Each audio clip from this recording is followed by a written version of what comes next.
Hi Hannah, great job writing these essays. Let's get right into your correction. Okay, so the given bar chart illustrates the number of pet owners in 6 different countries. This is the names, okay?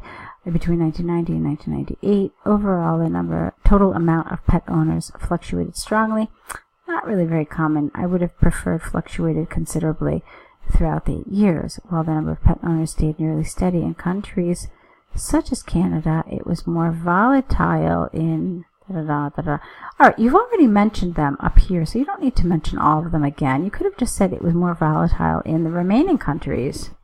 Okay? Because you've already said the names, so there's no reason to be so repetitive in the first 2 sentences or 3 sentences. Okay. In 1994, people owning a pet accounted for just above 900,000, which was the highest amount compared to approximately 70,000 in 1995. Ranging between 120,000 and 200,000, the number of people having a pet was almost similar in Canada and Scotland, whereas in England, pet ownership comprised between 80,000 and 120,000. Alright, that's nice. However, the number of people owning a pet fluctuated the most in America, ranging between 80 and 200,000 compared to Wales and Ireland. Careful with your spelling. A range between slightly under 100,000 and almost 200,000, in between 50,000, approximately 100,000 respectively. Okay, look, the grammar is fine, but I just feel like you're missing a lot of data. I mean, you picked out these 2 years.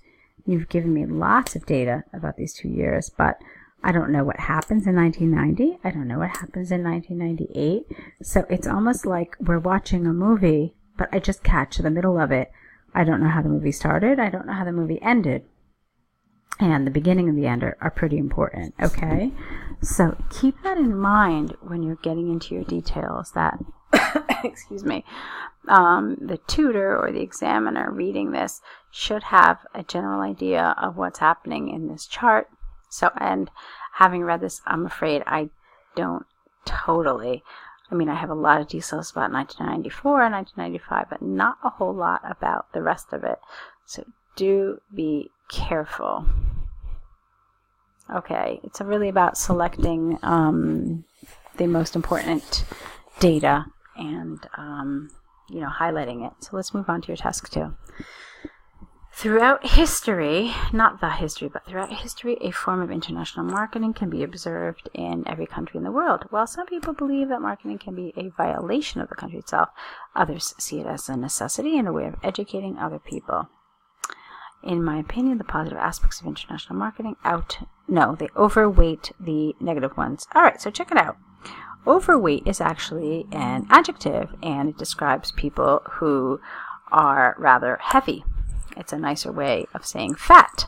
So this is not the word you want. You want outweigh. Okay? Outweigh. So no T at the end of the word, and out instead of over. Okay. So as one of the main factors, the advertisement of a country has a major impact on a country's economic growth. Obviously, you spelled some as one of the, you had the typing error here. As increase of exported goods is regarded as a result of a country's marketing, since more international customers can be reached due to what? As increase of is regarded as a result. Okay, there's something happening here. You've got an as here, you've got a since here, and I think you've got too many of these linkers, and it's creating some lack of coherence here. So, an increase of exported goods is considered a result of a country's marketing, since more international customers can be reached due to a worldwide advertisement. Okay, now it makes sense. By advertising a country's landscape, put an apostrophe here, cultural habits and lifestyles of people living there, more people throughout the world will be interested in exploring those undiscovered landmarks. Rising tourist rates are essential, especially for less developed countries. For instance, Thailand was able to improve their country's GDP by 10% by increasing their marketing budget up to $5 billion a year. Okay, moving on. However, a downside of international marketing that needs to be discussed carefully through typing is the danger of exploitation by governmental institutions as well as major corporations. In order to increase profits, governments and business corporations might damage the cultural individualism of a country. when tourism is booming, culture and tradition change significantly to meet international standard. And I like that. That was an interesting paragraph. Okay. In conclusion, international marketing has not only positive but also negative impacts on a country's cultural individuality and economy. However, I'm still convinced that the economic advantages are more overwhelming. Okay, so that's nice. However, that means that your paragraphs are in the wrong order. You always put the paragraph that you side with second, okay? So my understanding is that this talks about all the positives of international marketing, so it goes towards the bottom. You need to reverse these. Okay, so it was a nice attempt, Hannah. Good work, good writing.